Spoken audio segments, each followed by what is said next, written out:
Welcome to the Great Birth Rebellion podcast. I'm your host, Dr. Melanie Jackson. I'm a clinical and research midwife with my PhD, and each episode I cast a critical eye over current maternity care practice by grappling with research and historical knowledge to help you get the best out of your pregnancy, birth, and postpartum journey.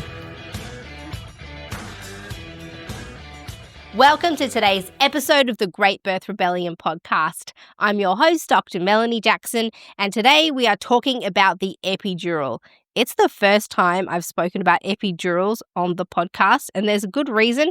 It's a really loaded topic, but today I'm going to give it a go. Whatever birth you're planning, knowing about epidurals is a must because there are more reasons than just pain relief to get an epidural. If you're having a caesarean, there's a big chance that you're going to have an epidural. So this information doesn't just apply to you if you're planning a vaginal birth. It is also information for women who may end up with a caesarean section or if you're planning a caesarean section. So knowing about epidurals can prepare you early to make decisions for or against getting one. And then if you find yourself in the situation where you're considering an epidural in your labour, you know that you're already prepared. You've prepared ahead of time for this possibility. And while an epidural can be an absolute godsend in a long, difficult labour and a necessity for a surgical birth, there are also some significant pitfalls with epidural use and the way that they affect your body. So I'm going to offer some practical tips and also talk all through what an epidural is. And if you do decide to get an epidural, I can offer you some strategies that might help you counteract the downsides that can occur when you do choose to have an epidural. There are always side effects. Although there can be these amazing benefits, there's always going to be a side effect to an intervention in childbirth. So we'll talk about that. So this episode is for you if you are preparing for a birth, if you're supporting somebody who's about to give birth, if you're a doula or a midwife, you can use this episode to share with women so that they can learn more ahead of time before their birth about the choice of epidural. Every woman should be educated about pain management options, and epidural is no exception. So regardless of if you plan to have an epidural, vaginal birth, caesarean birth, because in the moment that you do decide you want one, if circumstances arise during your birth and you've avoided learning about them, then you're getting all of the information in your labour. And so you can't really make a fully informed choice in that scenario. So take the time now to gather all the information that you can so that you can make a fully informed decision and understand what to expect from epidurals. So this is your chance now while you are not in labour to build up your knowledge base for the just-in-case scenario or to fully understand a choice you're making. You may have already decided, I am having an epidural, and this episode is just to give you some more information about that choice. And a lot of people think that I'm anti-medical intervention. That's not the truth. I'm pro-medical intervention in the suitable circumstances. I just don't like it when medical interventions are overused when they're not necessary. So epidurals aren't bad, just like caesareans aren't bad. But there are some applicable clinical situations where they can be really, really good, but they are certainly overused with a downplaying of some of the pitfalls. And I do believe that the way that the current maternity care system is set up, that epidurals can be a symptom of a system that hasn't worked out yet how to adequately support women. And so sometimes epidurals fill that gap. But I'm not saying they're inherently bad. I actually think they're incredible, but they have significant downfalls and consequences that women need to be aware of when they're making a choice about whether or not to have one in labour. So this is a big topic and I'll cover as much as I can and let's get started. So today we're talking about the epidural, what it is, the process of how it's inserted, why you might be offered one or why you might choose one and why you might want to avoid one. And I'll talk about how they work and how they affect your body, both the desired and undesired effects. And we'll have a little conversation about how to mitigate some of the undesired effects that can result from an epidural. And by the end of this episode, you, your support people, your care providers should know enough about epidurals to be able to make a decision for or against one. Or if you do choose to have one, you at least understand what you're in for and you've got some strategies on how to mitigate the inherent risks of an epidural. So here we go.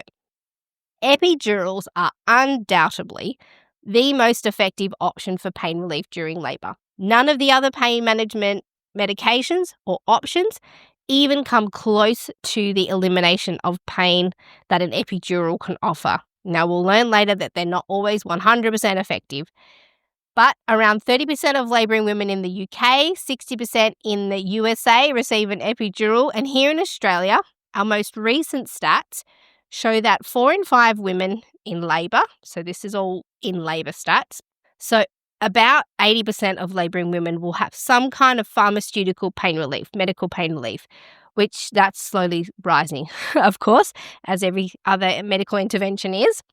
But half of those women will have epidurals. So in Australia, about 42% of labouring women end up having an epidural, but let's also remember that epidurals are used during caesarean sections. And here in Australia, we have a 41% caesarean section rate.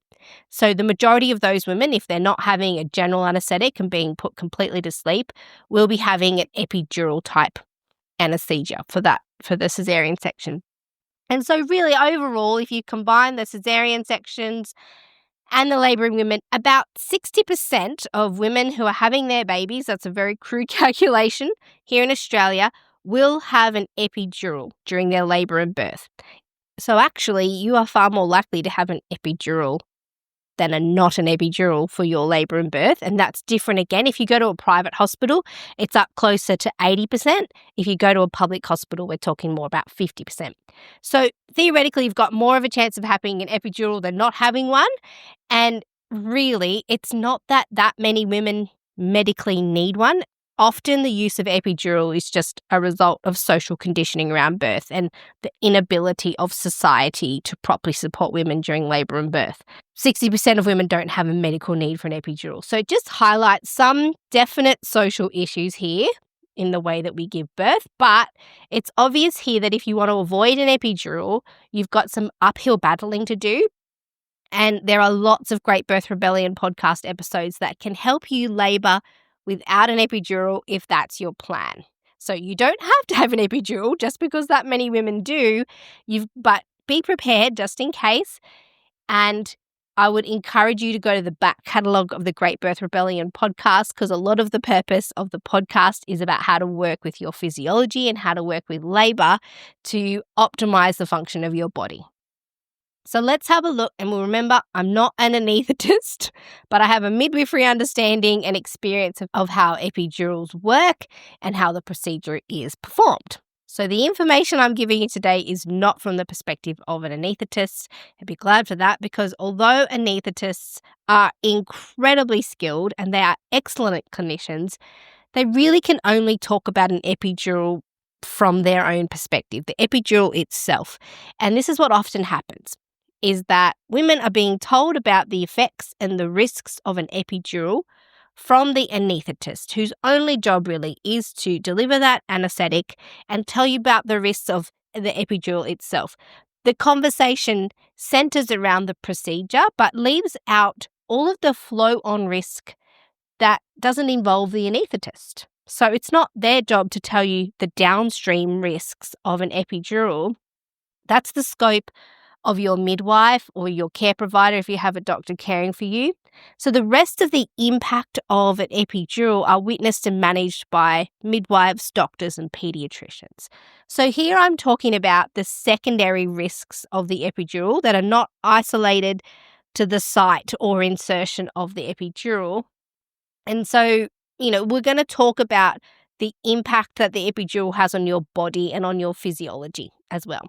So essentially what's happening when you have an epidural is the removal of pain and movement from birth, and the structures around your pelvis and internal pelvic bowl relax, and these should have tone during labour and birth.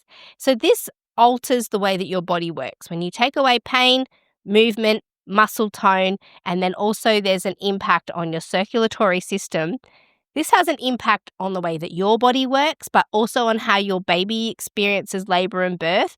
And this is all beyond the initial insertion of the epidural. So we're going to go through both the risks of the epidural itself, but also the downstream risks and consequences of altering your physiology by having an epidural. So let's have a look. What is an epidural and how does it work?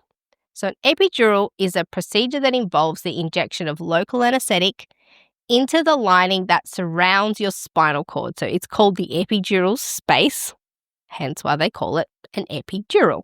That's where the medication is delivered, not directly into your spinal column, but there's a lining around it. And the epidural space is a potential space containing fat, blood vessels, spinal nerve roots. And so it's not just like this empty, airy, bubbly space where nothing's in the way. There are body parts in there and tissues. And in order to access the space, the anaesthetist needs you to sit upright and hunched over on a pillow. So they put a pillow on your belly and you hunch over it to create a C shape with your back. And that splays out all the bony segments of your spine, your vertebrae. So when you hunch over, a needle can be passed between the vertebrae in order to access the epidural space. And that's the area around your spinal cord. And so your spinal cord actually ends in your lumbar region around L1, L2 vertebrae. So if you remember high school anatomy, below the site of L1, L2 in your lumbar spine, the nerves splay out a little bit like a horse's tail. So an epidural is inserted below the anatomy of the bulky part of your spinal cord. They position them there to minimize the risk of nerve injury, but there's still nerves down there. But I suppose positioning it below the spinal cord it sort of mitigates the risk of potential nerve damage, but it doesn't completely mitigate the risk of that. And we'll talk about that later. So the basic idea is that you have to pass something, that becomes a catheter, into the epidural space around your spinal cord, and it will deliver continuously anesthetic medication for the purpose of numbing the nerves, to numb the pain that you feel in your uterus, stomach, vulva, pelvic area, and to a degree down to your legs. So although it takes away the pain, it doesn't take away all sensations. So you could still feel pressure, and that could change as the baby moves down further into your pelvis. You can feel altering levels of pressure. But if it's working, you shouldn't feel pain.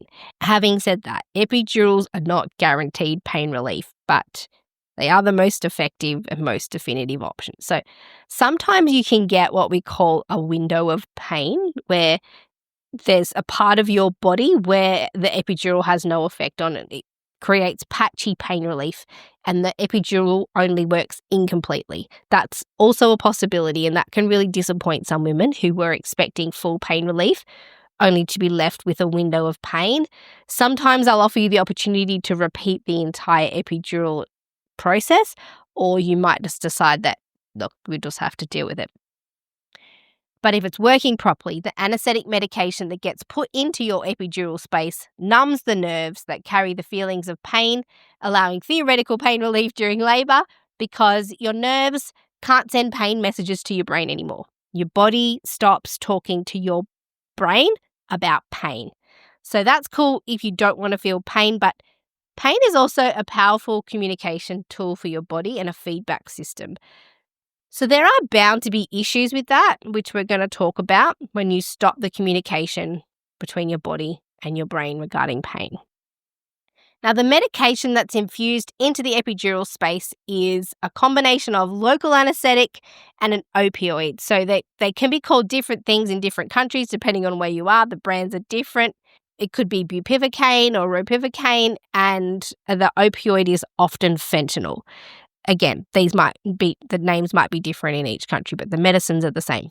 And it used to be, even when I was a student about 19 years ago, that if a woman had an epidural, she would be stuck lying on her back. She couldn't feel or move her legs. She was completely immobilized. You had to help her with everything. But epidurals have moved on from being completely numb and immovable women. Some of you may not even realize there was a different type of epidural. It's only just because I've been around for a while in midwifery that I've seen the change of very immobilizing epidurals now to ones that are a little bit less immobilizing.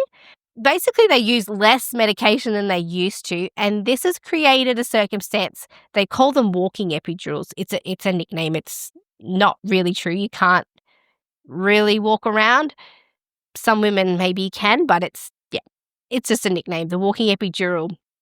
So they put less medication in than they used to. It has all the same pain relieving effects, but the woman, you can still move your legs, and often enough that you can actually move around onto your hands and knees and change positions and sitting upright, and you can actually move your legs and feel your legs.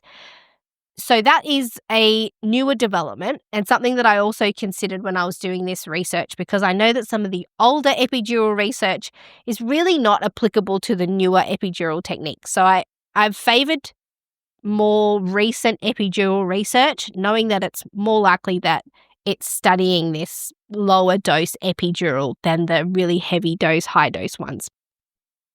But the modern day epidurals certainly have allowed for more movement for the woman, and this is significant because it can help women get into more effective pushing positions than being flat on your back, and it also reduces the impact of you sustaining a severe tear. And also you can protect yourself from a brash, opportunistic episiotomy. And so being upright can also mitigate some of the reasons why you might be offered a forceps or vacuum birth if you've got an epidural.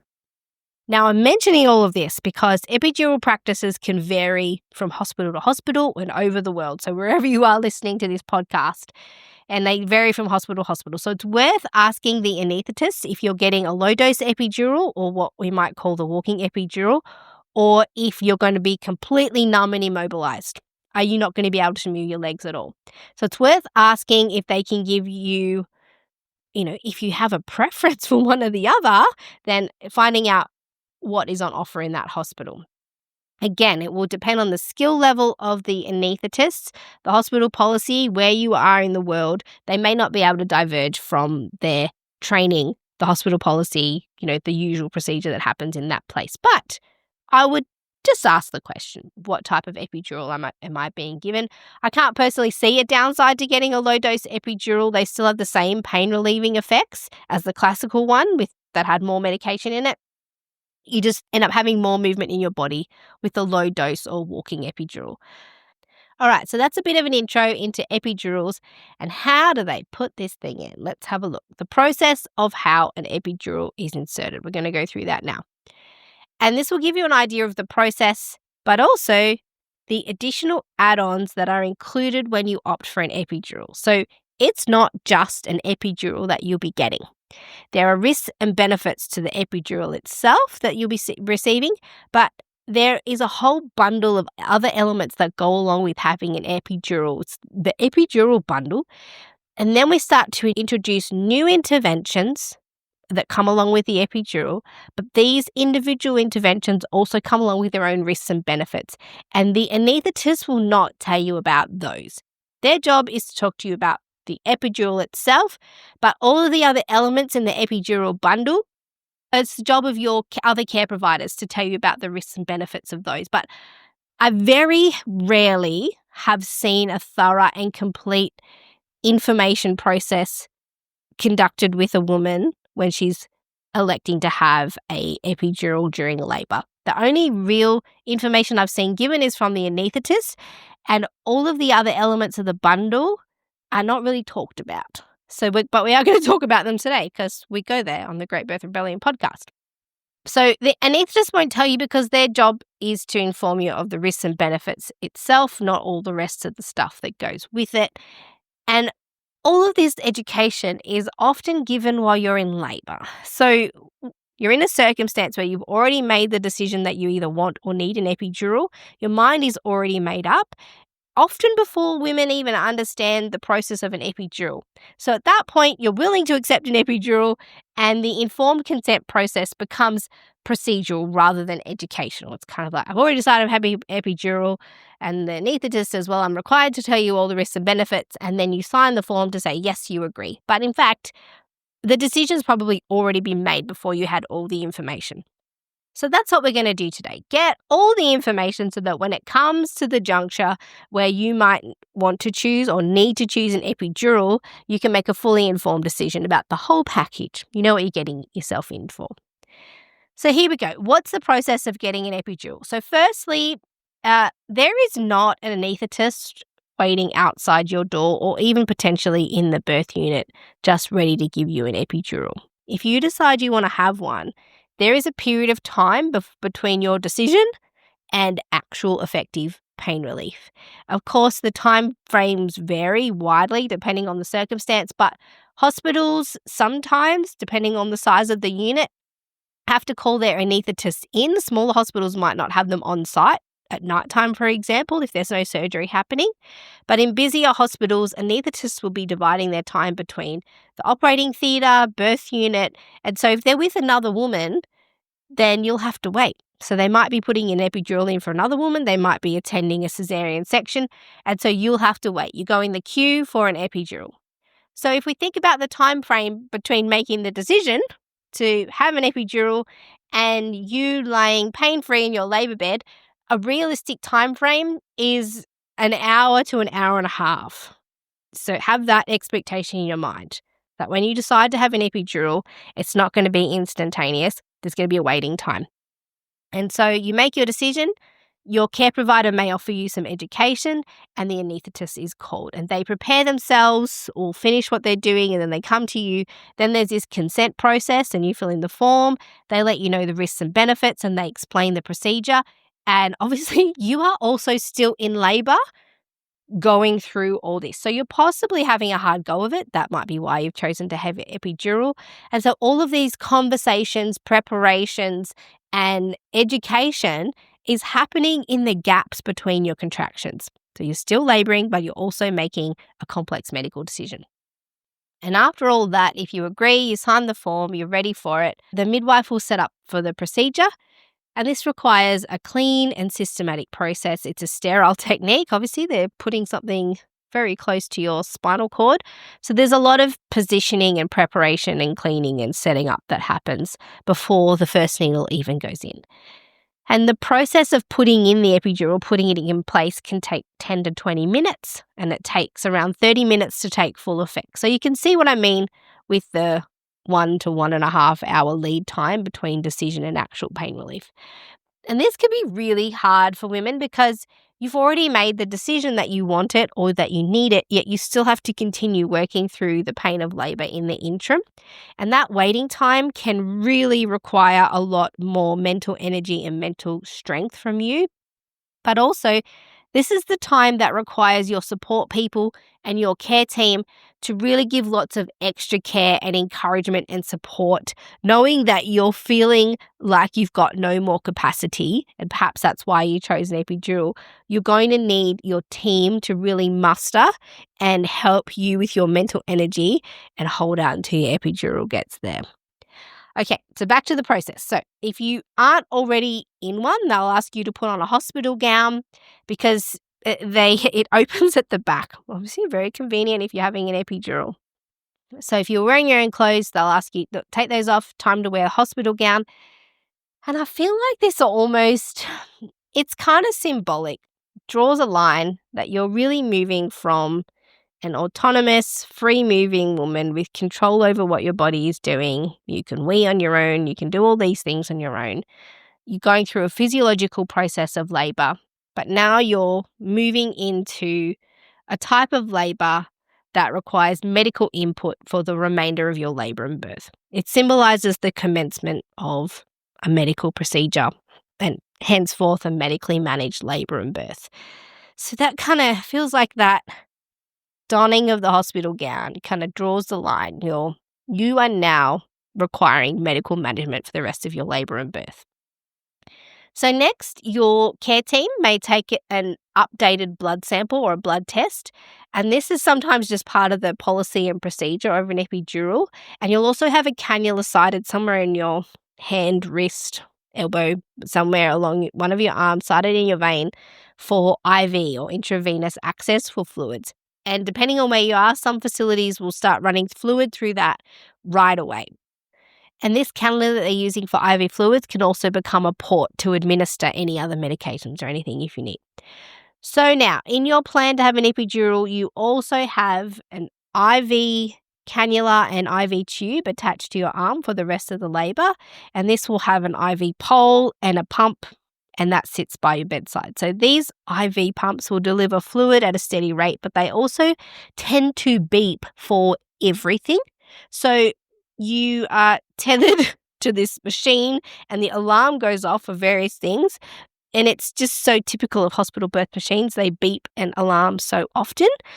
I think if you do think you're going to have an epidural, or maybe, even just in general, take some ear-cancelling headphones or something that can block out the sound, because the minute birth becomes medicalised and machines get involved, there's just so much beeping and it makes it really hard to rest if that was your plan. So if not already applied, you will have, throughout the whole time of having an epidural, a continuous fetal monitor, or continuous fetal heart rate monitoring. Here in Australia, we call it CTG. And we've spoken about CTGs multiple times on the podcast, and I'll put those episodes in the show notes if you want to know more about them. They come with their own inherent risks and benefits. Some people think, what risk could there be to actually listening to the baby's heart rate in labour? But we know there are many, many. In fact, we've had multiple episodes about CTGs just so we can cover them all. But a CTG will give a constant heart rate check on the baby, and that prints out the running tally of the baby's heart rate. So these two discs of the CTG are strapped onto your belly, and they're attached to a larger CTG machine that sits again beside your bed, and it makes heart beating and beeping noises all through the labour as well. So you can hear this constant kind of sound of the baby's heartbeat, and if it detects anything unusual, it'll start beeping. But often these things beep unnecessarily. So now you're also tethered to a second machine by some cords, or sometimes they're Bluetooth, they're CTGs. But again, in themselves, they have a reputation for limiting women's movement, and it just adds to the immobilization of the epidural. The next thing that may happen is you'll be offered a vaginal examination prior to the insertion of the epidural. So some hospitals have a criteria for when you qualify for an epidural. It might depend on their resources. Also, though, if you request an epidural and then a vaginal examination's done, maybe you're actually really close to giving birth. You might be 8, 9, 10 centimetres, and maybe that would impact upon your decision to have an epidural. So often you'll be offered a vaginal examination prior to insertion of the epidural. It gives a little bit more information about whether or not you still want one, or you may be subject to a sort of selection criteria by the hospital as who qualifies for one and who doesn't. But your midwife will then check your basic observations before proceeding, blood pressure, temperature, and these things will all be done more frequently for the rest of your labour, as will the vaginal examinations. They'll be checking frequently and routinely, as will your observations. Again, the function of your body is going to change when you have an epidural. And so now it's the responsibility of your care providers to monitor and check that it hasn't altered too far that we've actually created some pathology by introducing the epidural. And because an epidural can affect both your blood pressure and temperature adversely, your care teams are aware of that and they check more often. Now, for the first hour or so, the blood pressure cuff may stay on, because there's going to be a lot more frequent checks of your blood pressure early on to see that your blood pressure doesn't drop too far. So then we add to the epidural bundle the CTG for heart rate monitoring, the IV for fluid administration, the BP cuff, the blood pressure cuff, and they're all attached to their associated machines around your bed by cords. So you're a little bit tethered at this point. Now, if all that checks out, the anaesthetist will come and give you some education about the risks of the epidural and ask for your consent to perform one. And you can ask as many questions as you like before you do that, and then off they'll go. They'll get an epidural trolley. The midwife will help you get into position while the anaesthetist sets up the trolley. And this is usually you'll sit at on the side of the bed and your legs will be hanging over. They'll hopefully put something to support the bottom of your feet. Pillow will go on your belly and you'll be invited to hunch over the pillow and create a C shape with your back. And the anaesthetist will then be behind you on the other side of the bed, setting up for the procedure. So the midwife will be with you, ideally supporting you through the process and giving you some instruction with that. Now, don't forget, even though I'm just discussing this procedurally, you are still in labor. You're still getting contractions, and potentially you chose an epidural because the contractions are big. So you'll have to navigate a number of contractions in this hunched over sort of C-shaped position, and the anaesthetist and the midwife will communicate with you about which times it's okay to move, and there will be times where you need to stay completely still. And that could be through a contraction. They do work really hard to do things in between contractions, but there are part of the epidural siting procedure that require you not to move. So if a contraction comes then, that's going to take some self-control and the support of your care team to help you navigate that full sensation while also being hunched over a pillow in a C shape. So you're in this hunched over position in a hospital gown, which is open at the back, IV fluids attached, and the anaesthetist will tape some sterile drapes to your back, which have a window cut out of it at the back, and that represents the space where the anaesthetist will concentrate on for their procedure. Now, they'll lather your back in some antiseptic to clean the area. This can be quite cold, and some women can feel it trickling down their back and into their bum crack. It's just another one of those sensations that no one really talks about. But all that stuff can trickle down and wet your bum hole. It's a little bit unnerving. I've heard women talk about it and complain about it before. So just so you know. So now the insertion process can begin. So they'll usually wait until after a contraction. So they've got the most time between contractions, after which you've got to stay still and in the position that the anaesthetist guides you into, because there's needle parts coming. So firstly, they'll inject a local anaesthetic around the area into the skin. That will be a few needles with local anaesthetic to numb the area so you don't feel the big epidural needle going in. So it's not your spine yet. It's just around the area where the epidural needle goes in. Obviously, it hurts because that's a needle with local anaesthetic in it. But after that, you shouldn't be able to feel the pain of the procedure, but still pressure, you'll still feel some sensation, but not pain.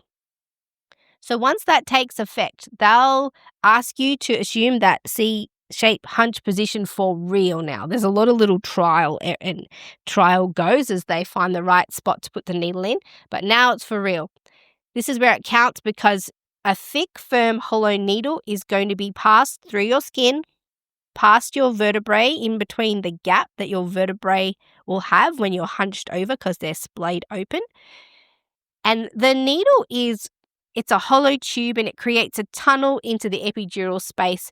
And through that, they're going to pass a small flexible tube through the needle. So you can imagine it's a hollow needle, and it's got to be a lot bigger than a usual needle because they're going to pass a catheter or a little hollow tube through that flexible tube, and that's going to be what sits inside your epidural space. That big needle that they put in is just it shows the direction for where the little flexible catheter needs to go. It's just an administration tool, I suppose. So once the metal needle is in place and they've found the right spot, there's some little tests and fancy things they can do to check that, yes, they're definitely in the right area. They will pass the flexible tubing through that needle and remove the metal needle. And then they will tape the tubing in place. It will cover the whole entry site, this very big patch of sticky material. And then they'll stick it all the way up your back. So it's well and truly stuck to your back because they don't want that moving. So the metal needle is not really in for very long, maybe 2 to 5 minutes, depending on how easy the procedure is. They just get it in the right place. They make sure it's in the right place so they can pass the tubing through. Obviously, that will depend on the efficiency of the anaesthetist and your individual anatomy. Some women, it's harder to find the epidural space than others. And some women report having multiple attempts at that. Okay, so now the plastic flexible catheter is inserted into your epidural space. It's all heavily taped up to your back and up to your shoulder. And the medication is put through that catheter that's in your back that's going to stay there the whole time because the medication gets continuously pumped through into the catheter. So think about how the fluid enters into an IV catheter. It's just a continuous delivery of medication through that tubing, which stays in your back the whole time. And that tubing is attached to another port, which is attached to another cord that leads to your epidural pump. And that's the pump that delivers the medication continuously through your labor. So now we have the epidural tubing attached to its pump that's coming from your back. The CTG is applied to your belly with 2 discs and 2 straps. That's got its own machine. Then the IV tubing, which is delivering fluid to your veins, that's got its own pump and IV pole. And then because of the medication and its effect in your body, your midwife is going to be checking your blood pressure more frequently. So for the first little while, you might have also a blood pressure cuff attached that will be checking your blood pressure. So we've got the epidural package thus far, and your epidural pump can work in a number of ways. So that pump is going to have a medication bag attached to it and be delivering the epidural medication either continuously, just on a regular drip rate, or what we call little bolus injections. So it'll be, again, set to automatically deliver the medication at certain points, or there can be a way that you can control the dosage yourself. Obviously, there'll be a cutoff point. They won't let you overdose, but you just tap for more medicine when you feel like you need it. And now this can take time to take effect. Maybe think in your mind about 30 minutes to properly take effect. And while that's happening, while they're waiting for the epidural to take effect, it doesn't just happen instantly, it happens over time. Your midwife will also place a urinary catheter through your urethra, which is where your urine comes out, and they'll pass the catheter into your bladder and insert and inflate a balloon, and that will remain there for the rest of your labour and birth. And this tube is attached to a bag where your urine will collect, and the midwife will periodically empty that. So, taking stock. Yes, you've got your epidural in. That comes with CTG monitoring for the baby, IV fluids, urinary catheter, more frequent observations.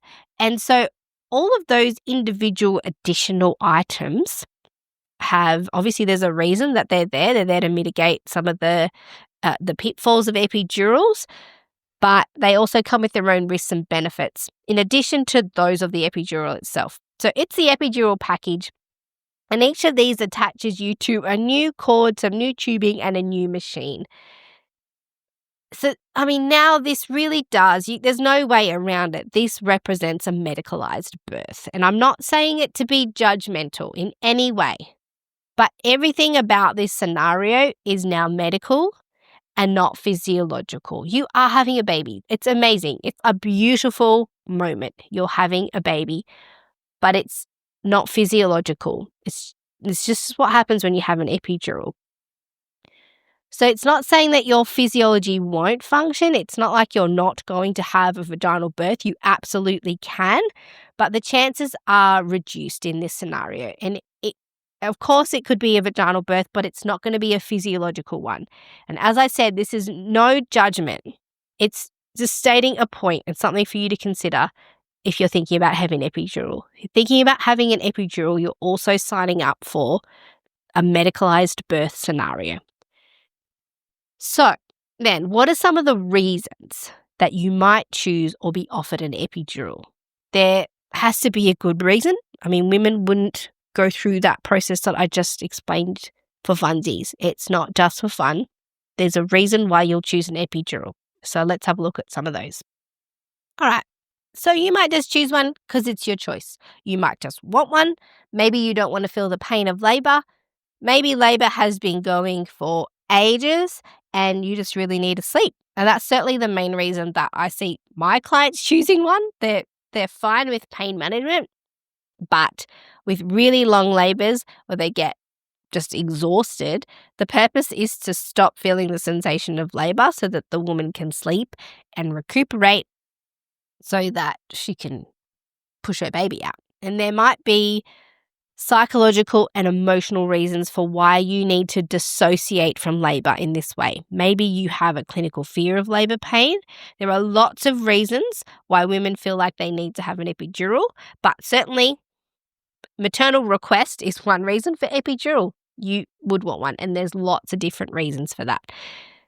The next reason that you might be offered one, it can be the medical solution to two particular issues.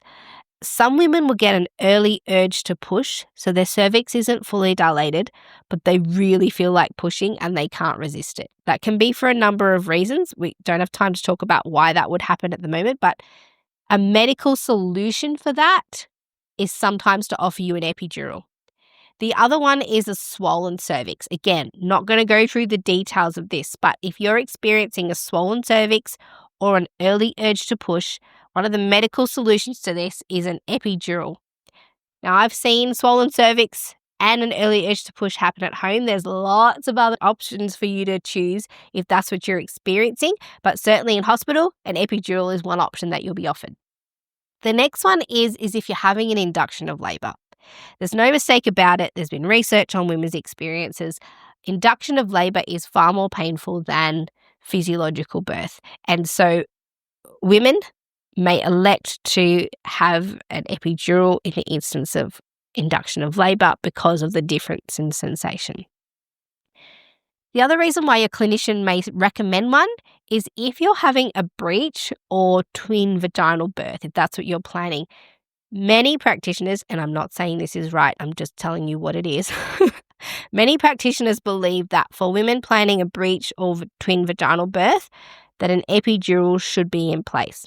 And this is for the sole reason that the practitioner believes that if the birth doesn't go well and that they need to intervene with internal maneuvers, then it's easier to do that, it's quicker, and it's less traumatic for the woman if she already has an epidural. It's more comfortable. Ironically, citing an epidural in these circumstances is likely to increase the chances of babies needing assistance to be born.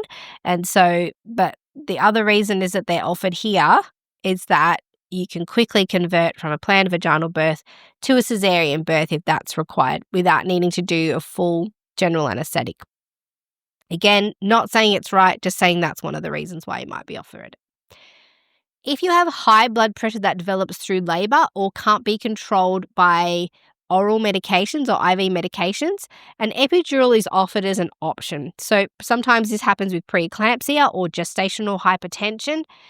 One of the side effects of an epidural is that it can really drop your blood pressure. So some clinicians will take advantage of this side effect in this particular circumstance, is to drop a woman's blood pressure. Obviously, if your blood pressure is already low, it can create a pathological circumstance, but in the presence of pathology like a really high blood pressure that can't be managed any other way, or with preeclampsia, then an epidural can have the effect of dropping your blood pressure.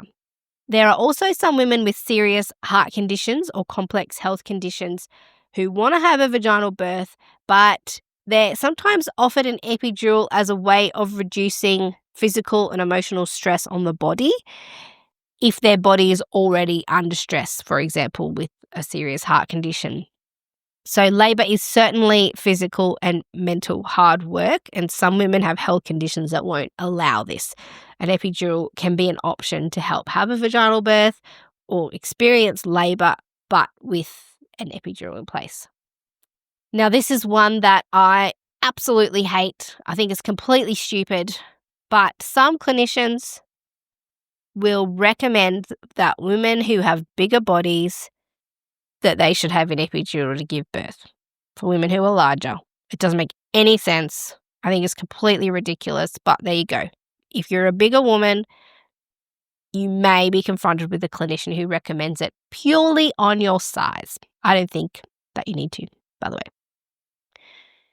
Now, the other reason that you might have an epidural, might be inspired to have an epidural, is to relieve the pain and anxiety of the people in the room, of your care provider, of your support people, of your partner, if it's the father of the baby or the other parent of the baby, who are just too emotionally immature to be able to help you manage your labor and birth without letting their own experience impact upon you. And so they might want you to have an epidural to take away the pain so that you can manage the pain that they're experiencing by supporting you through a hard thing. Did I make myself clear with that? Is that some women have an epidural to relieve the pain, discomfort experienced by the people around them who are unable to provide the woman with the support she needs because they're so upset by seeing the woman in discomfort that they can't see past their own needs. So they want you to be out of pain so that they can be out of pain because they don't know how to fully support you. They would like for you to not be in pain so that they can tap out of supporting you in that way. Now, this is not just the case with your support team. You might have a really rubbish support team who just wants you to have the epidural so that their workload is eased, so that they can feel more comfortable in the birth space. But this can be the same for some, not all, definitely not all. Some midwives and doctors would simply rather that you become quiet, compliant, and immobilized, because they are more comfortable with medicalized management of birth and they don't have the skill or will or intention to support you through the process of labor. I know that all sounds really shady. There's actually no shade or judgment from me. It's just the truth of how some midwives work and how some people support other women in labor. Again, no judgment, just statement of facts. So, the other reason is that epidurals can replace one-to-one care. So research shows that where women have adequate support in labour by a tapped-in support team, a doula or a midwife, they require fewer epidurals and fewer pharmaceutical pain relief because their needs for support are adequately met. So sometimes a woman feels like she needs to have an epidural because the people around her cannot meet her needs or support her through labour. So she almost feels defeated and needs to have an epidural. Okay. Those are some of the reasons why women have epidurals or why they might be recommended them. Now let's have a look at how the epidural and the other interventions in the epidural package might affect your body. So let's start with the epidural itself and the medications that go through it. So there are first the risks to the actual procedure and the mechanical element of having an epidural sited. So the fact that a needle and a catheter are in your epidural space near your spinal cord poses certain risks. And then there are risks associated with the medicine that goes in there. And then there are risks of what happens to you and your baby when you can't feel the pain of labour and the physiological function of your body is no longer optimal. So there's kind of compounding risks, both primary and secondary. And an epidural does also impact on the baby, both during the labour and afterwards. So we know that having an epidural not only has a postnatal effect on you, but it also has a postnatal effect on the baby. And I've heard midwives and anaesthetists tell women that the medicine doesn't impact the baby because it stays in the area, in the epidural area where it was inserted. But that's not true. And I'll show you some of the evidence as we go. Actually, the medication does leave your spinal cord, it enters your bloodstream and it reaches your baby. It can pass through the placenta and it does pass through the placenta. So that's the truth of it. Okay, now, so the risks of the epidural itself, and this is the information that you'll get from the anaesthetist when they come to counsel you on the epidural. They have a well-rehearsed script that they rattle off. They remember all the stats so that they remember to tell all the women the same. And then they'll ask you if you have any questions, and that they will only give you the risks of the epidural, of their responsible part of this. That's their part and role, is to give you the epidural. They don't give you information about the flow-on risks or secondary risks of the epidural. So here's what your anaesthetist will likely tell you, and this is from the Australian Society of Anaesthetists, and this information is what they have publicly on their website, but also what I've heard say to women during the process of having an epidural. So, okay, they start with saying an epidural can be started at any stage of labour. It is very safe and can be used for both vaginal births and caesarean sections, as it allows the mother to stay awake and alert during the baby's birth. So before we go any further, I'd also like to suggest here that safety is in the eye of the beholder. So calling something very safe is an opinion and a conclusion. It's not information. So what is considered safe and risky to one person is not considered safe or risky to another. So here's the information that they'll give you. You decide for yourself if this feels safe or risky. So if you have an epidural, there is a 1 in 8 chance that you will need additional pain relief that's required on top of the epidural because your epidural wasn't completely effective for pain relief. So 1 in 8 women will require additional pain relief on top of the epidural. There's a 1 in 20 chance that your epidural will not be functioning well enough for a caesarean birth, which means that if you move from planning a vaginal birth with an epidural and you're required to go into surgery, the epidural may need to be redone. You might require a spinal anesthetic or a general anesthetic. That's 1 in 20. 1 in 50 women will experience a significant drop in blood pressure, and I'll tell you why that's important later and potentially dangerous later. 1 in 50. 1 in 100 women will have a severe headache. 1 in 1,000 will have temporary nerve damage, which could include things like a patch of numbness on your leg or weakness in your leg after the epidural or soon after. 1 in 13,000 will have permanent nerve damage that's not expected to heal. 1 in 50,000 can have an epidural abscess or infection or meningitis. So that's an infection in your spinal cord that can affect your meninges. Serious scenario, but 1 in 50,000. 1 in 100,000 will have an epidural hematoma. So that's a blood clot in the epidural space around your spinal column. Also a 1 in 100,000 chance of unexpected anesthetic spread. Now, why is that important? Is that if you numb every nerve to your body and it spreads higher than the intended place, it can affect things like your breathing. So it's kind of serious, but it's very rare, 1 in 100,000. And then 1 in 250,000 women will have what is called a severe injury, which includes being paralyzed. So if 1 million women had an epidural, 4 of them would be paralyzed or have a severe injury as a result. I would assume this is lifelong. So those are the direct risks of actually having an epidural sited in your back, the risks of the actual procedure. But then there are some flow-on possibilities, and very few women actually get counselled about these. And I do know that some hospitals will have things like birth classes. So perhaps maybe in there they're talking about epidurals, but it would depend on who's running those and what kind of information they're delivering. Okay, so in no particular order, here are the other things that might happen to you when you choose an epidural. Obviously, one amazing thing is that you might actually get the pain relief that you were hoping for, or it has the effect that you were hoping for. That's entirely possible.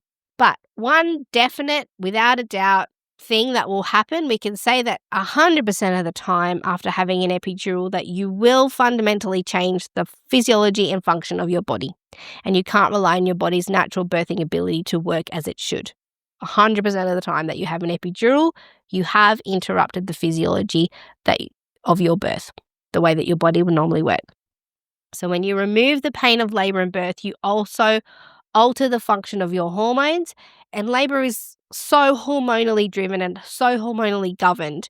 It's a hormonal feedback mechanism, and the feelings and the hormones rely on each other. So pain is an important part of physiology of labour, and when that's gone, your body doesn't function properly to give birth to your baby. Not saying it's going to not function at all, but it's not optimally functioning.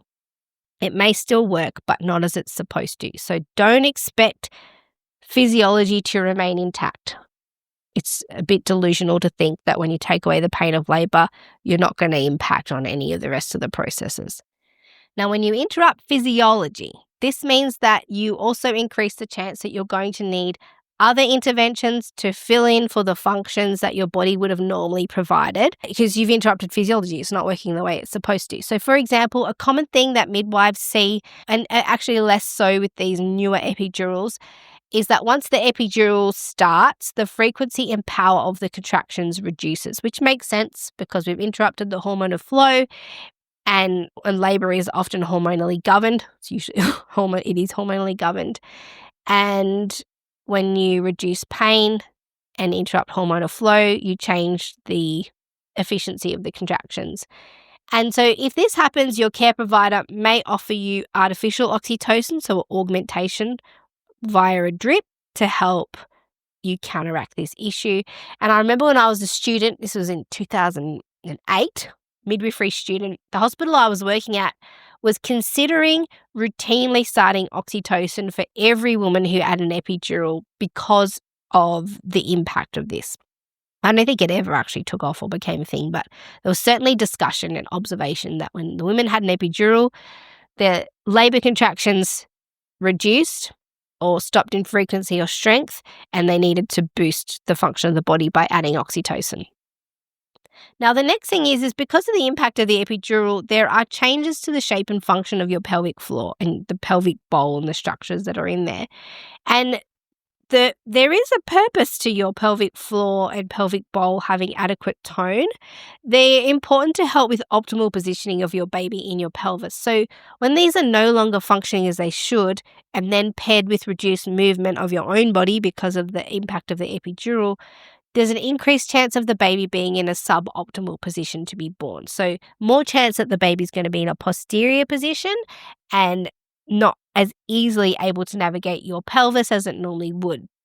So this can lead to issues of malposition for the baby, and then this requires further intervention. So either minor ones, like you could change your position if your care providers are helping you change position, or maybe some more major ones. So manual rotation, where the practitioner puts their hand inside your vagina to access the baby's head and then can manually rotate the baby using their hand.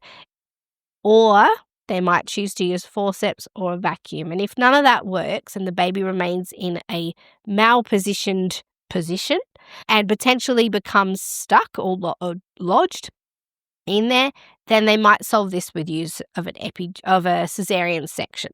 So you can see why I have a problem with epidurals being called safe. There appears to be a higher risk of an epidural triggering a cascade of intervention, where one intervention leads to the next and then the next, and as the risks and the impact of the previous intervention compound, they need to be mitigated and solved by the use of another intervention, and then the cascade continues. And so one study I looked at, which had 500 women in it, I know that doesn't sound big, but for the purpose of epidural, it's not a bad size, and for the purpose of this study, it's a suitable size. But they had 500 women, and half of them had epidurals and half of them had none. And the rate of posterior positioned babies occurred 4 times more frequently in the epidural group. So if you had an epidural, the baby was in a posterior position 8.8% of the time, and if you didn't have an epidural, it was 2.2%. And now the positioning issue and the changes in the pelvic floor and potentially the changes in the power of the contractions and the woman's position can also lead to a more lengthy and difficult pushing phase. And this may motivate your clinician to intervene to speed up the pushing phase by offering things like an episiotomy or vacuum or forceps. And these interventions are commonly offered in response to a lengthy pushing phase anyway, regardless of if you're having an epidural or not. And so it makes sense that they would be offered in response to this, even if you had an epidural, or possibly even more readily if you do have an epidural, and we know that the rates are increased of episiotomy, forceps, vacuum. But possibly they're offered more readily because there's fewer barriers. The woman can already not feel her vulva, and it becomes easier to perform episiotomies because you're often on your back if you've had an epidural, and it's all access area. And so it's kind of easier to do an instrumental birth or an episiotomy if you know a woman can't feel it, and things are taking a little bit of time. Now, the next risk is that of maternal thermoregulation. So when you've had an epidural, your body is less able to thermoregulate, so to maintain a normal temperature. And there's multiple reasons for this. It's been studied, but we do know that it has an effect on your blood vessels, and that's possibly the reason why your thermoregulation is altered. It's the same mechanism by why your blood pressure would drop. So women who have an epidural are also more likely to have a fever during labour, but then you don't know if the fever is because of the epidural, or if maybe there is an actual infection that's happening. And so what happens is it leads to more tests and more monitoring to find out, is there an infection or is this just the effect of the epidural? And so it starts the cascade of more testing and more screening, and then possibly a decision to start antibiotics as a just-in-case scenario. So again, we're witnessing the cascade here. Epidural, change in thermoregulation, there's a fever. What do we do? Let's check if it's an infection or not. Well, it's a bit hard to tell. Why don't we just give antibiotics just in case?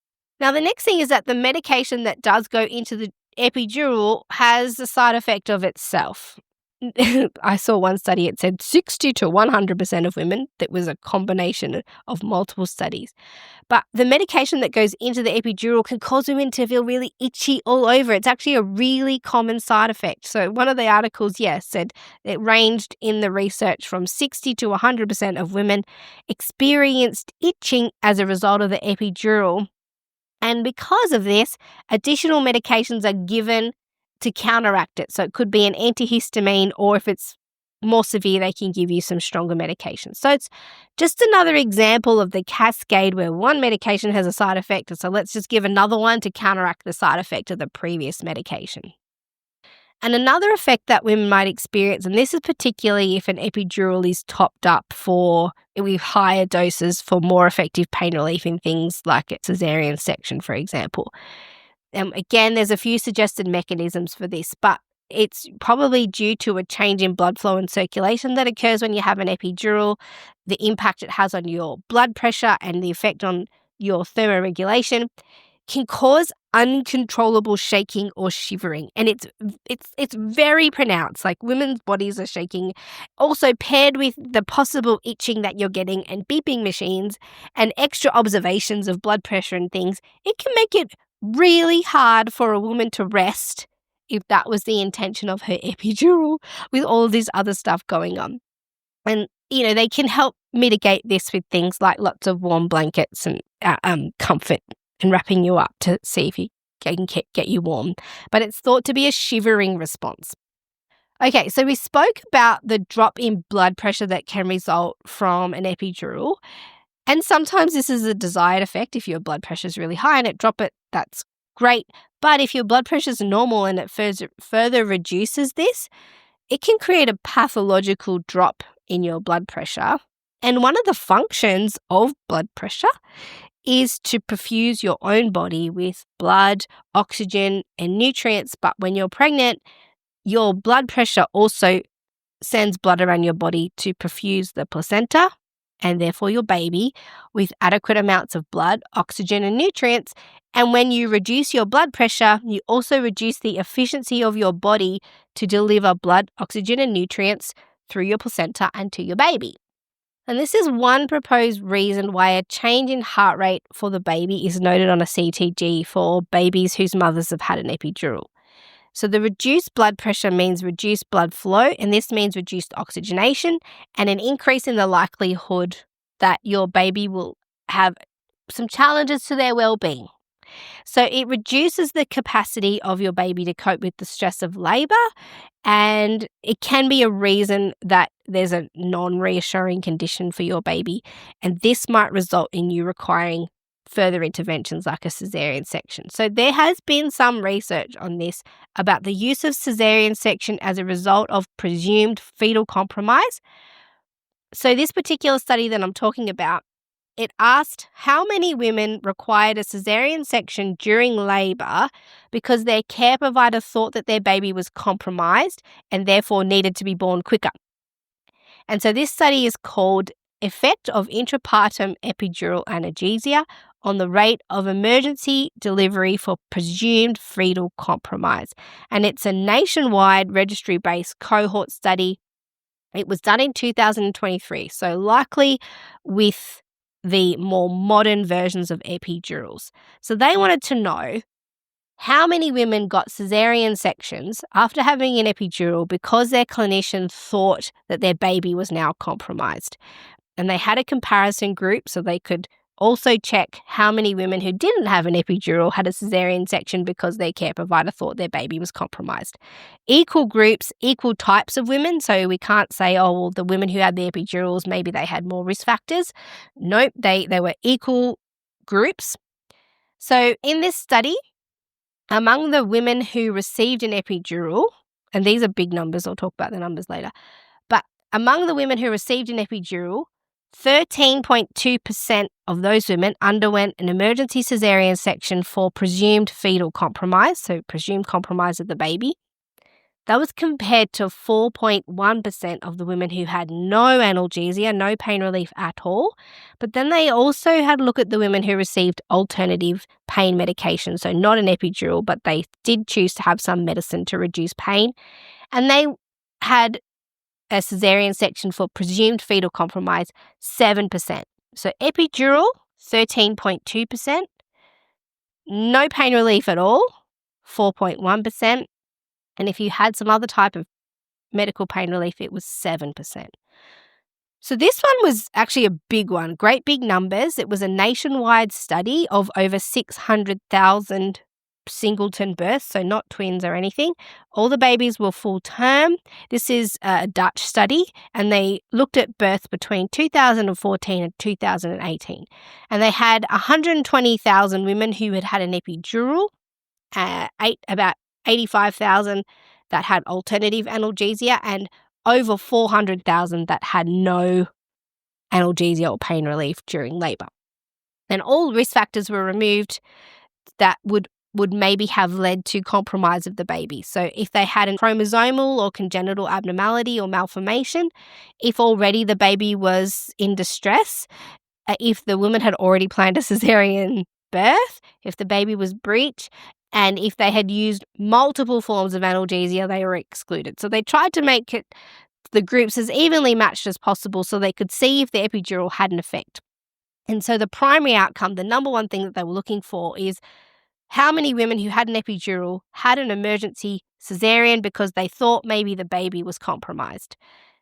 So this study showed that your baby is at least 3 times more likely to require a caesarean section due to suspected compromise if you've had an epidural versus if you've had nothing, and twice as likely to need a caesarean section if you used other types of methods of pain relief. So this indicates that at the very least, if you have an epidural, your baby will be more likely to show signs of distress that warrant caesarean section. In fact, 3 times more likely to show signs of compromise, so much that your care provider will recommend a caesarean section as the solution. Now, the next question is were these babies actually compromised, or did they just appear to be? So then we have a look at the studies about low APGAR scores, the requiring of resuscitation, and if the babies ended up needing to stay in a special care unit or neonatal intensive care unit. So one study, again, you'll find all these research papers in the resource folder for the podcast. So this next study was written in 2021. Again, it's a Danish study, and it's called Epidural Analgesia During Birth and Adverse Neonatal Outcomes, Population-Based Cohort Study. And this one was done on low-risk women, and it was comparing newborn outcomes for women who had an epidural versus the ones who didn't. So they looked at APGAR scores. They wanted to know how many babies had a low APGAR score, and an APGAR score is the score that your baby gets 1 and 5 minutes and 10 minutes after birth. It kind of gives them a rank of how well they transitioned to extrauterine life. They also looked at hypoxia, so deoxygenization, but I'm not sure how they measured that, fetal hypoxia, but anyway. And then they also measured how many babies needed to go to neonatal intensive care. So they matched the study groups and found that for women who had an epidural, their baby had a 0.6% chance of a low APGAR versus 0.3 with no epidural. So that's double the chance that your baby could have a low APGAR if you have an epidural. The fetal hypoxia rates, the low oxygen rates were the same, 0.6. But if you had an epidural as a low-risk woman, In this particular study, there was a 10% chance, so a 1 in 10 chance that your baby would require admission to an intensive care unit, and that's compared to 5.6% if you had no epidural. So again, approximately double the chance of needing neonatal intensive care for women who had an epidural. And another paper, which you can find in the resource folder again, it's called Epidural Analgesia in Labour, a Narrative Review, states that both local anesthetics and opioids, so the two types of medications that go into an epidural, cross the placenta and can be detected not only in the umbilical vein of the baby, but also in the urine of the baby after birth, which confirms that the epidural medication does not stay in the epidural space. It enters the woman's bloodstream and crosses the placenta, and the medications of an epidural do reach the baby. So the article states that these drugs may accumulate in a baby's body, which leads to depression of the baby's normal bodily functions, including feeding latch and potentially breathing and transitioning. And this can also hang around. So the impact is long lasting because the baby has an impaired clearance capacity because their liver is immature. So liver enzymes that normally break down medications and clear them from our bodies are not as robust in a baby's body. It's an immature system, which means that the baby can't quickly break down and excrete the medicines after birth so that the impacts linger. Now, the article also explains that epidural is associated with a reduction in uterine artery blood flow through contractions. So even when using low doses of local anesthetic, which we use now in modern epidurals, there's still an impact on blood flow to the baby during a contraction, which is on top of the reduced blood flow that would already happen during a normal contraction anyway. So this information, it adds to the idea that with an epidural, there is thought to be an associated reduction in blood flow to the baby, both at rest and during contractions. Now, there's heaps of papers on the impact of breastfeeding establishment and the ability of the baby to breastfeed. It's a massive topic and I can't go through it, but the point is that yes, there are papers that clearly indicate that use of epidurals impact on the baby's ability to feed soon after birth and potentially in the first week. Again, there's a lot of research on maternal satisfaction with epidurals. It's an entire research field in itself, and unfortunately I can't go into it all today except to say that there is definitely a category of women who believe that an epidural enhanced their experience of birth, and so that's one positive effect, is that you want an epidural, you had an epidural, it was a great experience, you're happy with the outcomes, and you're glad you did it. That's one possibility. But there is also a category of women who felt profoundly disappointed with their birth and the result or the impact that the epidural had.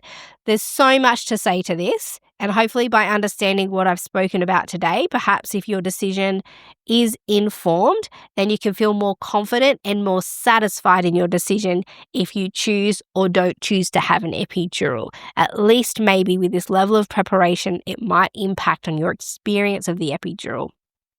Now, the next thing that can happen with an epidural is that it can be harder to push your baby out. And I've already spoken in detail about the strategies that you can use to push your baby out if you have an epidural. I covered it in detail, multiple options of how to mitigate that in episode 167 of the Great Birth Rebellion podcast. I'll link it in the show notes below. I gave 5 suggestions on how to mitigate the fact that it's harder to push your baby out when you have an epidural. So if you go back and listen to episode 167 of the Great Birth Rebellion podcast, it's only a few episodes back, I'll link it in the show notes below, you'll get some really clear strategies and tips on how to push your baby out if you do choose to have an epidural. There are 5 things that you can do to make it easier and reduce your chance of needing a caesarean section, episiotomy, vacuum, or forceps birth. Now, as we've learned, unfortunately, when you have an epidural, you can't rely on your body to function physiologically because you've turned off a lot of the necessary elements that allow physiological birth to function and unfold. So you have to rely on the involvement of your care providers to assist, coach, monitor, and manage your labor and birth if you've chosen to have an epidural. It's just the reality of it. You've moved from physiological birth into a medicalized birth, and that requires a different type of management. Okay, that is what I have for you today. That is a broad sweep look at some of the benefits and pitfalls of epidural analgesia. I'm your host, Dr. Melanie Jackson, and I will see you in the next episode of the Great Birth Rebellion podcast. To get access to the resources for each podcast episode, join the mailing list at melaniethemidwife.com, and to support the work of this podcast, wear the rebellion in the form of clothing and other merch at thegreatbirthrebellion.com. Follow me, Mel, at Melanie the Midwife on socials, and the show at The Great Birth Rebellion. All the details are in the show notes.